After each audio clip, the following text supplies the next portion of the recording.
محترمو اوریدونکو ستاسو پام راړو د الحاج مفتی جان محمد راشد صاحب د قران کریم تفسیر او ترجمه درس ده. سورة بقرة او يوسلو آتاویم آیات. اعوذ بالله من الشيطان الرجيم. بسم الله الرحمن الرحيم. يا أيها الذين آمنوا كتب عليكم القصاص في القتلى الحر بالحر والعبد بالعبد والأنثى بالأنثى فمن عفي له من أخيه شيء فاتباع بالمعروف وأداء إليه بإحسان ذلك تخفيف من ربكم ورحمة فمن اعتدى بعد ذلك فله عذاب أليم. ولكم في القصاص حياة يا أولي الألباب لعلكم تتقون.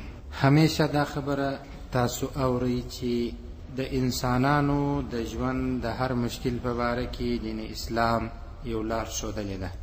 دا خبره هم تاسو په وارو وارو اورېدلې ده چې زموږ او ستاسو د ګران او مقدس دین کومه لاره یا د انسانانو د ژوند چارې او لارې چې لټول سوي دي په دین مقدس کې د هغو لپاره یو حل تلاش سوی دی. دا په حقیقت کې د مسلمانانو د مؤمنانو بلکې د ټول انسانیت لپاره یو مفید او ګټمن کار دی. دا دواړې خبرې خو موږ او تاسو اورو، خو الله رب العزت پر دواړو خبرو باندې داسې یو ټینګ ایمان او عقیده نه نصیب کړي چې بیا په خپل ټول ژوند کې شک او شبهه راته پیدا نشي. متاسفانه چې د مسلمانانو یا د مؤمنانو د کمزوري څخه ډېرې کمزوري چې ورځ په ورځ د مسلمانانو مخ ته راځي، یوه کمزوري دا ده چې په نړۍ کې هغه حکم یا هغه امر و فرمان چې الله رب العزت په قصاص باندې تعبیر کړی وو، قصاص ته په نړۍ کې انسانان د ظلم نوم ورکوي.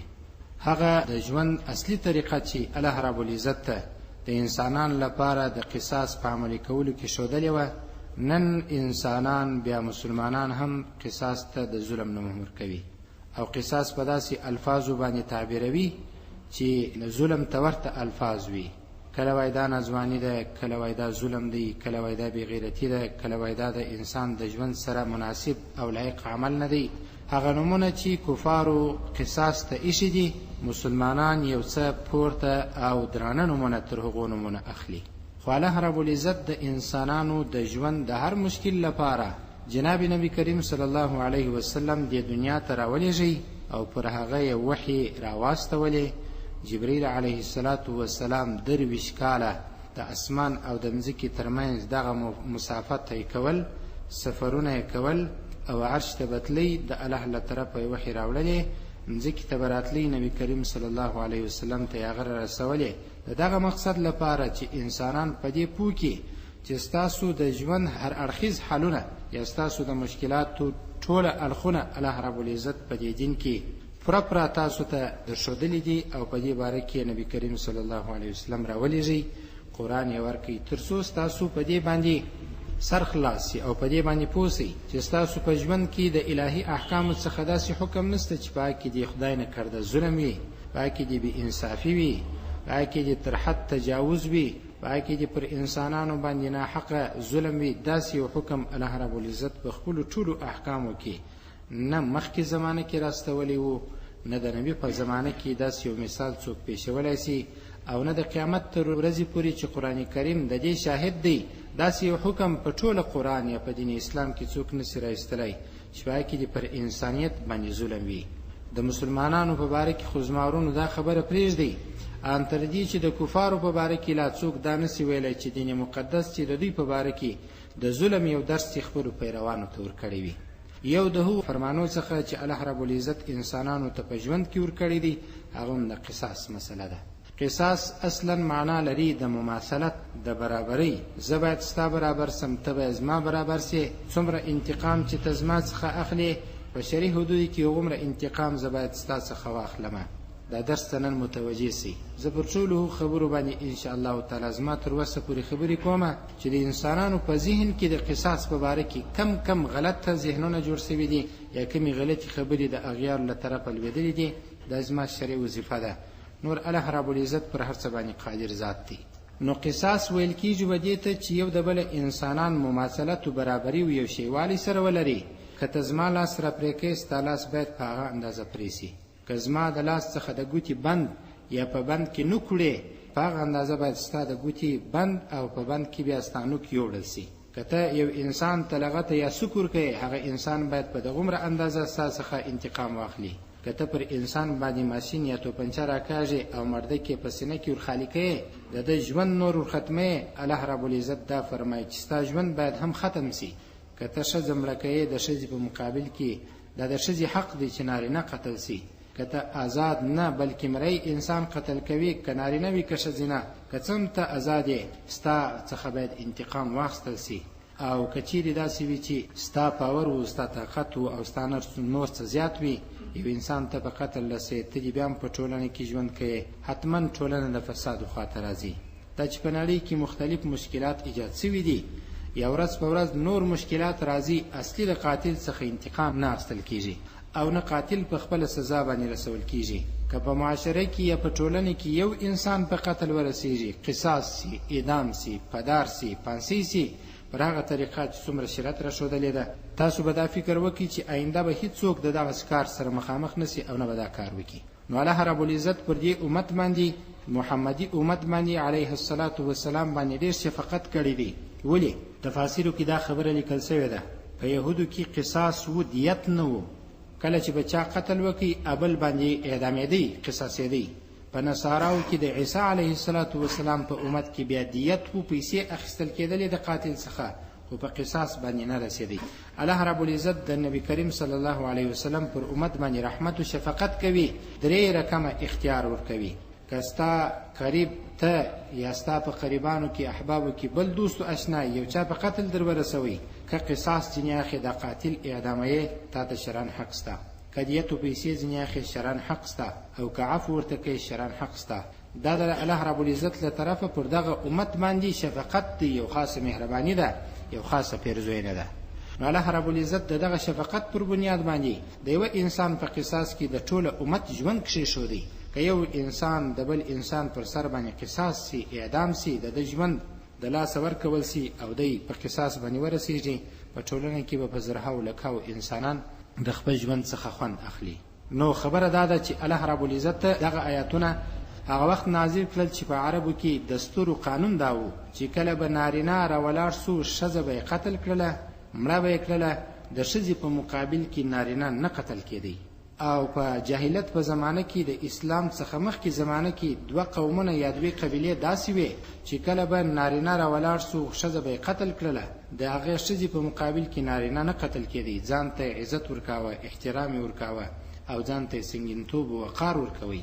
الله رب العزت د دې ټولو شانو رد د قرآن کریم په دغه آیات کې وکړي او دا یې وفرمایل یا ایها الذین آمنوا کتب علیکم القصاص، ای هغه کسانو چې ایمان مو راوړي دي مؤمنان یاست، کتب فرض سوی دی علیکم پر تاسو باندې القصاص قصاص فی القتل په هغو انسانانو کې چې وژل سوي انسانان دي.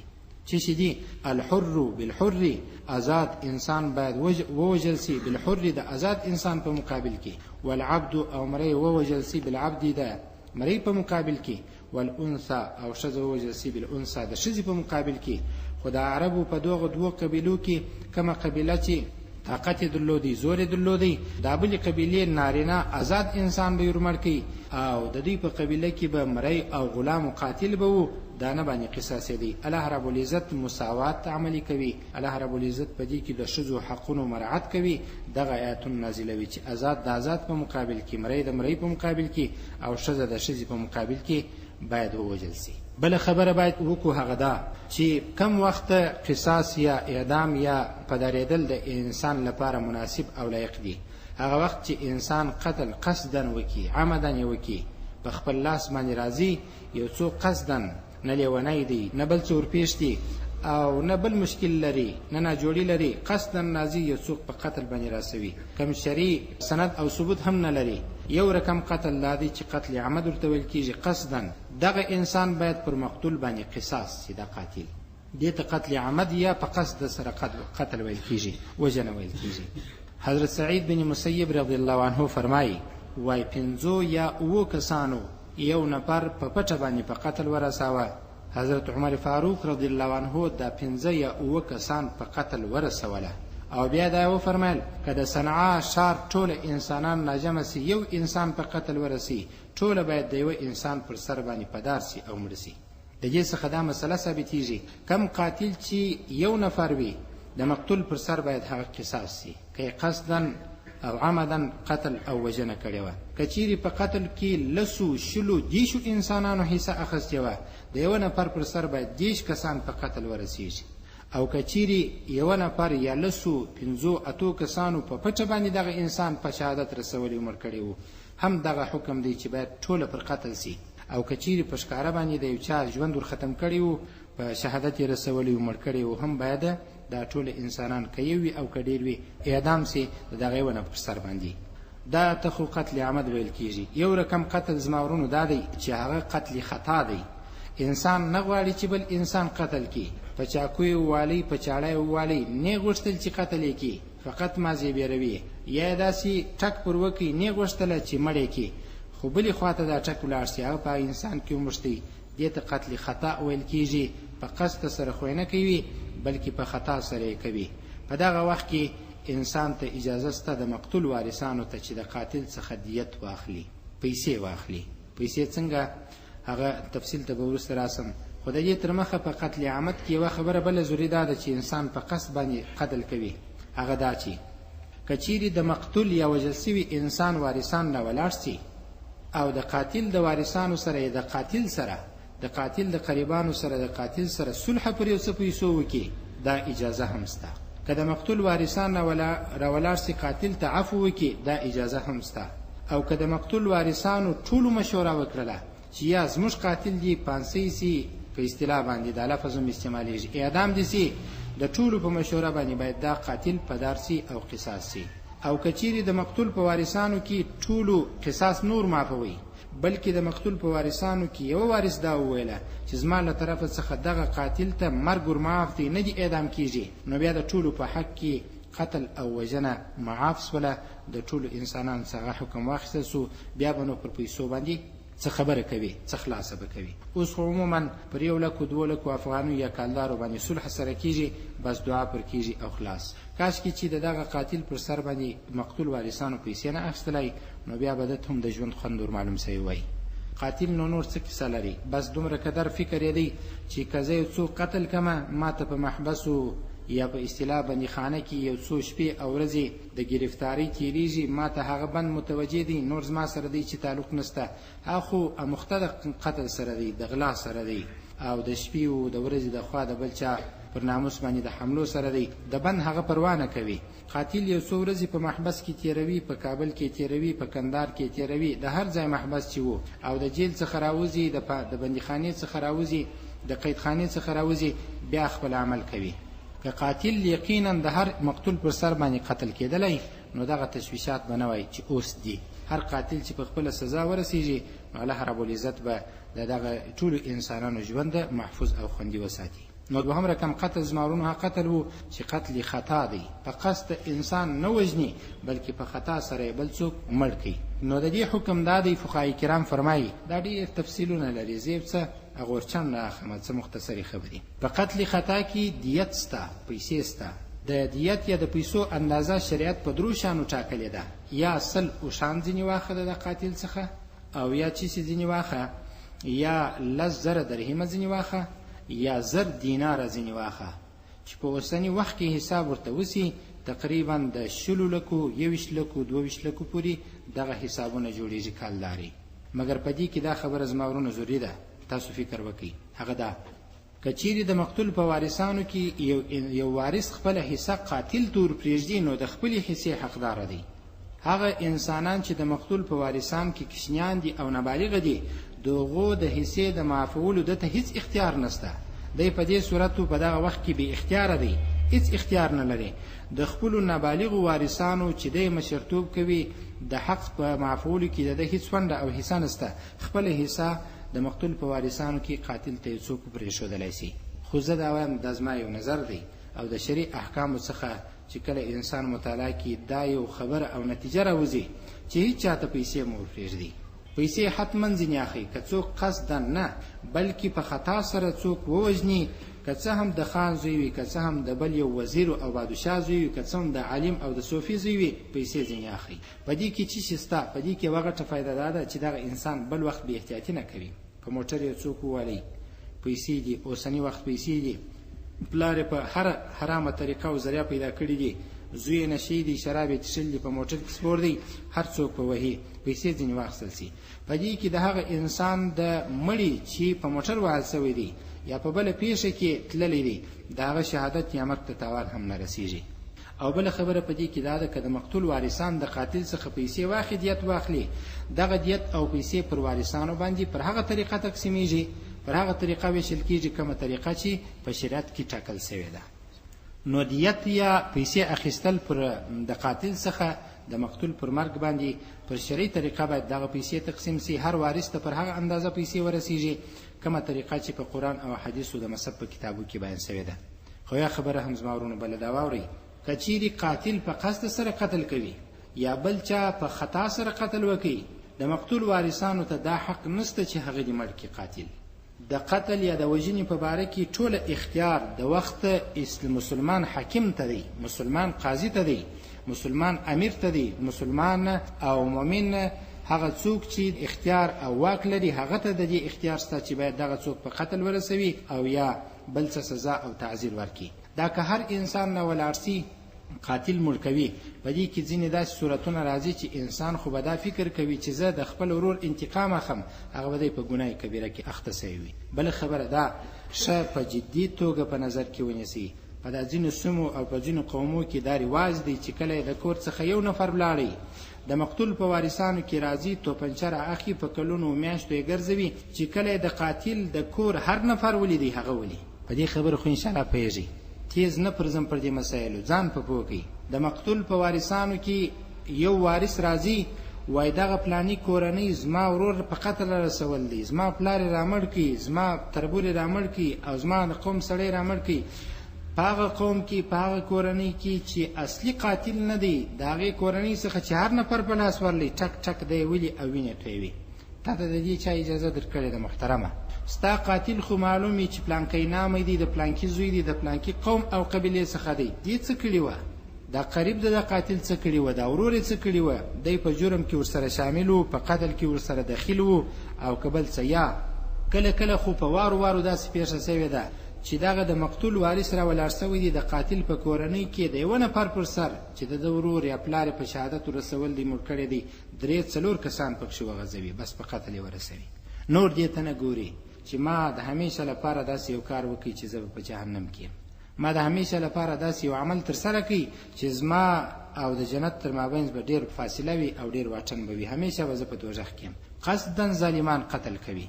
او څومره چې په مخلوقاتو کې الله رب العزت ته د انسان وینه محترمه وه، په مخلوقاتو کې بل هیڅ شی الله رب العزت ته دومره محترم نه دی لکه څومره چې انسان او د هغه وینه الله رب العزت ته محترمه او محبوبه ده. دا انسان الله رب العزت پیدا کړی دی، الله خالق دی، پر الله باندې ګران مخلوق دی چې پر معمولی شی باندې په قتل لسوي. په دې شانو کې ډېر پام کوي.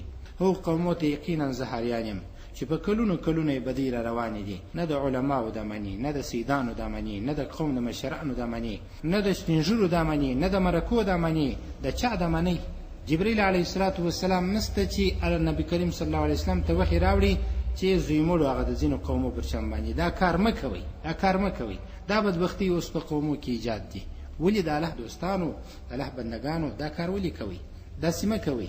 د الله په لحاظ باندې خپل ځان هم جهنم مستحق مه ګرځوئ او نه نور انسانان و جهنم ته ورچوئ. احادیث شریف چې راځي قاتل او مقتول دواړه به په جهنم کې وي.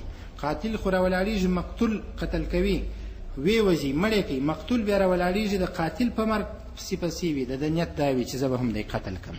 نو خبره زما ورونو دا ده چې څومره شرعي حد وو هغو نه باید انسانان انتقام واخلي. یو شی را په یاد سو، د حضرت امام ابو یوسف رحمه الله تعالی واقعه. هغه واقعه داسې ده انشاءالله تعالی ما به تاسو ته ویلې وي چې الله رب العزت چې په قصاص کې ژوند ایښی دی او په شرعي چوکاټو حدودو کې یو د بل انتقام سره اخیستل کېدلی سي. امیر و بادشاه و د وخت حکیم مسلمان مؤمن ته دا اختیار سته. نو تاسو خپل فکر وکړئ، کله کله انسان پر 10 درهم باندې چې غلا وکړي لاس یې پرې کیږي. دا په کوم خاطر باندې؟ امام ابو یوسف رحم الله تعالی څخه یو چا پوښتنه وکړه، ولا دومره محترم انسان اشرف المخلوقات او لس درهمه غلا وکړه، معمولی پیسې دی غلا وکړه، دا بسته لاس یې ور پرې کیږي، د شریعت عجب احکام دي. نو امام ابو یوسف رحم الله تعالی ورته فرمایي چې دا لاس چې غل نو غلا نه وکړي دا قدرمن وو، دا سنگین وو، دا با عزت وو، چې کله دا لاس غلا وکړل دا به عزت سو. نو دا به عزت شي علاج دا دی چې نور د بدن څخه جلا سي، د جسم څخه جلا سي. نو الله رب العزت په دې ټولو طریقو کې چې انسانان ته بیانوي بندگان ته او قصاص دی یا دیت دی یا عفو ده، په دې کې الله رب العزت د انسانانو د ژوند خیال ساتلی دی. یا ایها الذین آمنوا کتب علیکم القصاص بالقتل الحر بالحر والعبد بالعبد والانثى بالانثى فمن عفي له من اخيه فمن عفي نو کوچات عفو وسوله ودته من اخيه د ورول له طرفه کم سړی چې قتل کړي دي قاتل ته عفو وسول من اخيه د ورول له طرفه د مقتول په وارثانو کې چې عفو ورته وکړي چې قصاص نه ځنی اخو شیء د یو شی فاتباع بالمعروف عفو ورته وکړي چې قصاص نه در څخه اخلو بلکې دیت او پیسې برکه. فاتباع نو لازمي د پرچا باندې پر دا قاتل او وجن کې باندې بالمعروف په نیکه طریقه چې دا پیسې به د مقتول وارثانو ته ورکوي. و اداء او ورکول دی الیه دا چاته دا عفو کون کیته دا پیسې به احسان په نیکه طریقه د مقتول وارث را ولاړ سو قاتل استاد څخه معاف کی عفو درته وکړل نو قاتل پرته هم لازمي ده چې پر خپل ترتیب باندې د پیسې د انسانانو ته ورکړي. ټال مټول بنور سره کوي، مرکه به نه باندې کوي، د زور خبري بنور سره کوي او نه به اختارونه ور کوي کور کې جزما څخه پیسې واسطه نور به دا کار د سره وکم. ذالک تخفیف من ربکم دا کار دا تخفیف دی سپکوالی دی اسانی ده من ربکم ستاسو در رب له طرفه ورحمت او مهربانی ده. فمن اعتدى بعد ذلك نو کچا ظلم وکي بعد ذلك دغه عفو ورسته فله نو د لپاره عذاب دی علیم دردناک. ولکم او ستاسو لپاره ای انسانانو فی القصاص په قصاص کی حیات ژوند دی یا اولی الالباب ای د عقل خاوندانو په قصاص اخیستلو کې ستاسو لپاره ژوند دی. لعلکم تتقون شاید چې تاسو ځانونه وساتئ نه حق کارو څخه د ګناهو څخه او هغه ګناهونه چې کبیره او لوی دي او تا د رب العالمین د رحمت څخه لري کوي د هغه کارو څخه ته باید ځان وساتي، ځان نه ګوښه کی. اوس خو الله رب العزت سماورونو دا فرمایي چې ستاسو لپاره په قصاص کې ژوند دی. خو په نړۍ کې او د کفارو د خبرو یا د کفارو سره چې کوم مسلمانان هم په وجه باندې دغه د خبرو څخه دا معلومیږي چې قصاص اخیستل ظلم دی. تاسو خپل فکر وکړئ. زه یو حدیث شریف درته وایم ان شاء الله د ټولو اړخونو لپاره به کافي سي، که څه نور خبره زیات سوله تاسو خامه بدوي. حدیث شریف کې راځي سنن ابي داود کې دا حدیث دی. امام ابو داود رحم الله تعالی دا حدیث را نقل کړی دی په خپل کتاب سنن ابي داود کې.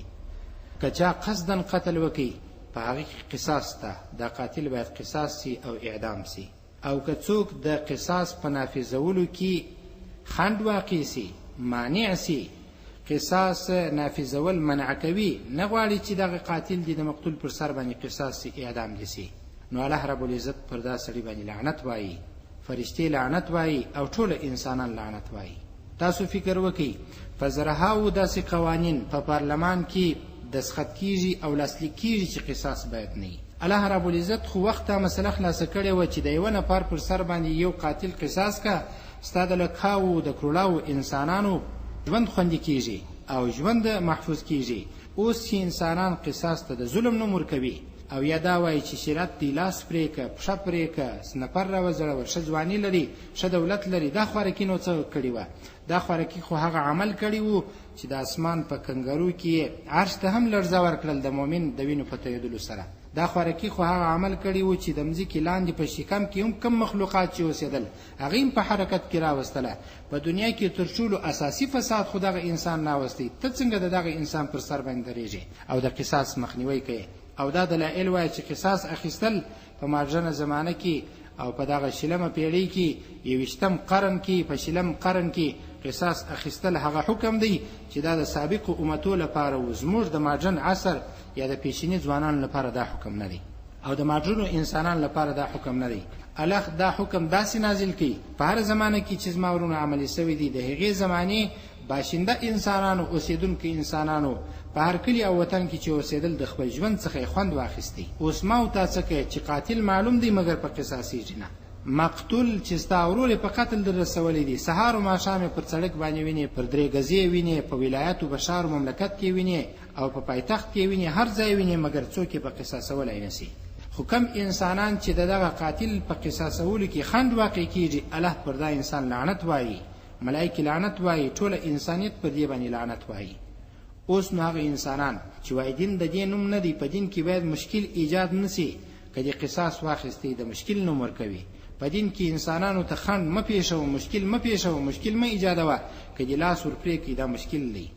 دا خو حدود و زماورونو په دې کې طالبانو حکومت څه لاس درلودی؟ نه په دې کې ملا صاحب لاس درلودی، نه په دې کې حمید کرزی لاس لري، نه تر مخه د هغه دور چې هغه د نجیب دور، نه په هغه کې د دې لاس و، نه تیر حکومتو کې په دغه احکامو کې د هیچا لاس نه و.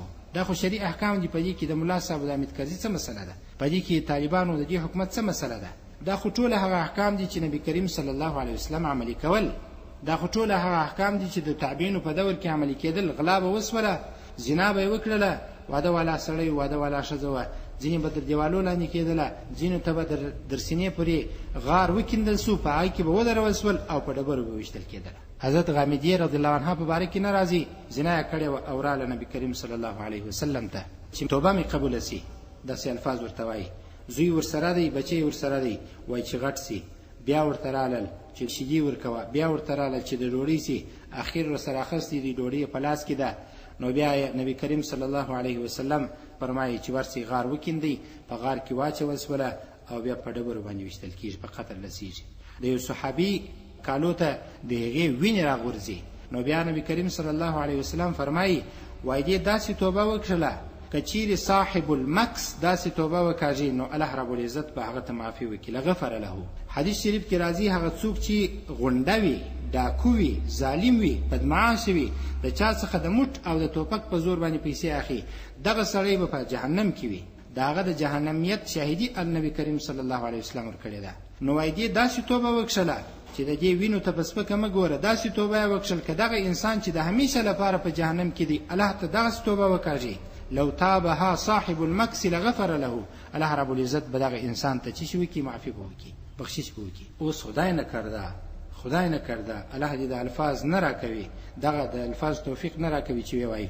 که چیرې ستا دغه الفاظ یقینا د دین اسلام د سپکاوي لپاره وي چې قتل خو قصاص یا انتقام اخیستل ظلم دی، جناب نبی کریم صلی الله علیه وسلم د عمل وکړي او کیا صحابه امر کړل او کیا حضرت معاذ رضی الله عنه ورته راځي او کیا. داسې ډېر احادیث دي چې اوس یې موږ درته پیښو. خیال کوئ زما ورونو، فکر کوئ، د بېعقلي او د حماقت څخه کار مه اخلئ چې د هغو انسانانو سره خبرې انسانان شروع کړي چې قصاص ظلم دی، لاس پرې کول ظلم دی. ما درته ویل په دې کې د هېچ چا لاس نشته.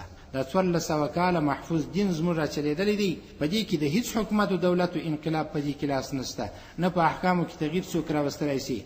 که په اوس حکومت کې د حنفي مذهب کتابونه دغسې محفوظ پاته دي، د طالبانو په دور کې محفوظ پاته وه، د نجیب په دور کې محفوظ پاته وه، د هغه څخه مخکې انقلاب کې محفوظ پاته وه، صدۍ راتېرې سولې په دې مذهب په کتابو کې چا لاس وهنه ونه کړل، نو طالبانو کولی سوای او یا دا حکومت یې کولی سي دا خبرې پر تړل، دا تکه دا ظلم دی وکړي او پلان دی وکړي. تاسو راته ووایاست که محکام چې هغو جاري کول په ښار کې بیا غل تاسو لیدلی سوای؟ یو څو خو به سره خلاصوو که یا هسې شاید ناپرسان دی هر څوک چې هره خبره کوي. دا احکام تر هیڅ انقلاب زما ورون دا خبره زما واورئ، شرعي احکام او دینی احکام تر هیڅ انقلاب، تر هیڅ دولت، تر هیڅ مملکت تعلق نه لري. دا عام دي، دا انټرنیشنل دي، دا بین المللي دي، دا بین الاقوامي دي، دا د کفري او اسلامي نړۍ دواړو لپاره دي. دا که 1400 کاله مخکې وه، 1400 کاله تېر سوي دي او 1400 کاله وروسته به هم وي دا احکام. دې ته د ظلم نوم ورکول العیاذ بالله، استغفر الله، د مسلمان د خولې څخه داسې نوم راایستل، نو الله رب العزت به ستا پر دغه عمل هم ستا سره حساب و کتاب کوي. الله خدا فرمای ولکم فی القصاص حیات یا اولی الالباب، ای د عقل خاوندانو په قصاص کې ستاسو لپاره ژوند دی. ولکم فی القصاص حیات یا اولی الالباب، که تاسو عقل نه لرئ خبرې کوئ نو ستاسو انجام به هغه وي د کومو انجام چې الله رب العزت په قرآن کې بیان کړي دي او نبی کریم صلی الله علیه وسلم په حدیث کې بیان کړي دي. دا خبرې څخه خلاص په سر سي. اوس نو څه پیښ ده چې یو قاتل په قتل نه رسېږي، په زرهاو مریادې وسول. که چیرې یو غل اوس په دا ښار کې په خپله شرعي سزا باندې ورسېدی، غلا کېږي نه، هېڅ شی نه غلا کېږي، نه به د چا موټر غلا سي، نه به د چا کور ته څوک ورواوړي، نه به 330 او 304 ته به د کابل پر لاره د هرات پر لاره کم غل ودرېږي. دا ټول امن به وي. مشکل لا پیش دا د زماورونو چې په دې کې د ملک امن راځي، امنیت راځي. دا خبرې تاسو په سله سینه واورئ. د قصاص په اخیستلو کې، د یو چا د لاس په پرې کېدلو کې، یو څوک د دیواله په لاندې کولو کې او یو څوک سنګسارولو کې، په دې کې د انسانانو د امن او د امنیت وحده پرته ده. انسانانو په ملک کې امن راځي او داسې نورې خبرې راځي. خو یوې خواته الله دا فرمایي، بلې خواته د الله مخلوقات بیا دا وایي چې دا قصاص اخیستل دا ظلم دی. المرتفقات یو کتاب لیکل سوی دی، 2 ټوکه کې دی، هغه ټوله پر دې موضوع باندې بحث کوي چې انسانانو دا غلط فهمي ده، په یو اشتباه کې اخته دي، یو ډېره سنگینه غلطي کوي چې دوی د الله رب العزت و احکامو ته، د الله و الفاظو ته د ځان څخه انتخاب سوي الفاظ استعمالوي. د زما په خبره پوه شولاست. دا بیا عقلی ده او دا عین حماقت دی، دا سراسر ناپوهي ده چې د الله رب العزت د انتخاب سو الفاظو لپاره بندگان په خپل مخلوقي ژبه باندې داسې الفاظ استعمالوي چې د ځان څخه انتخاب کړي دي او د دوی د خپل خلو څخه راایستل دي. قصاص الله فرمایي، خو بندگان او مخلوق وایي یا قصاص ظلم دی، مشکل دی چې ایجاد دی. الله رب العزت دې زموږ پر حالاتو باندې احسان وکړي، الله دې زموږ څخه راضي سي. که داسې خبرې مو کولې دا د عقیدې سره متعلق مسله وه، ځکه نو به دا ځینې نومان ما واخیستل، کنې زه د انقلابو نومان هم نه اخلم، ما ته ضرورت هم نشته چې دا دولت یا تیر دولت یا یاد کړم، ما ته څه ضرورت شته. دا حقیقت دا رد الفاظ چې مې وویله په دې خاطر چې د انسانانو سر خلاص شي. دا د هیچا مسله نه ده، نه د ملا و طالب مسله ده، نه د حافظ و قاری ده، نه د دریم و دویمې ناحیې والا مسله ده، نه د حاجي و نه د بزاز و نه د تاجر مسله ده. دا ټول قوانین د انسانیت مشترک قوانین دي، د الله له طرفه وضع شوي دي او دا اساسي قانون الله رب العزت د نوي په ژبه راښودلی دی. په دې کې چینجز یا تغیرات او تبدیلیان هیڅوک نه راوستلی شي او نه راوستلی دي او الله رب العزت د خپلو احکامو خپله حفاظت کوي. زما او ستا لپاره به د سعادت او د خوشبختۍ دا وي چې الله رب العزت د دغو احکامو په ساتلو کې زما او ستا څخه کار واخلي. الله رب العزت چې ما او تا په دین کې استعمال کړي. مرګ خو راځي او دا دنیا تیریږي، خو داسې وختونه تیر کړي چې الله تاسو په دین کې استعمال کړي. الله مو په خپل د قرآن په خدمت کې استعمال کړي. دغسې کله کله دا موضوع ډېر اوږده کړله، د ځوانانو په مجلسو کې موږ اورېدل دي. دا نو څه کوي دا ښه ځوان کشکې چې دا لاس نه پرې کړي، دا ښه ځوان خو نو بې عزته شو، ځان یې خپله بې عزت کوي. د 2 زور پر کالدارو د 10 زور پر کالدارو باندې د خپله ښه ځواني برباد کړله. پرېږده چې دا یو ځوان ښه بدنامه شي، ښه بې عزته شي، ښه ناځوانه شي، نو ستا ځواني به خوندي شي. په دغه مجلسو کې که تاسو د داسې خبرو سره مخامخ شئ، دا ټولې خبرې ورسوئ. الله رب العزت و ماته او تاسو د عمل کولو توفیق را نصیب کړي.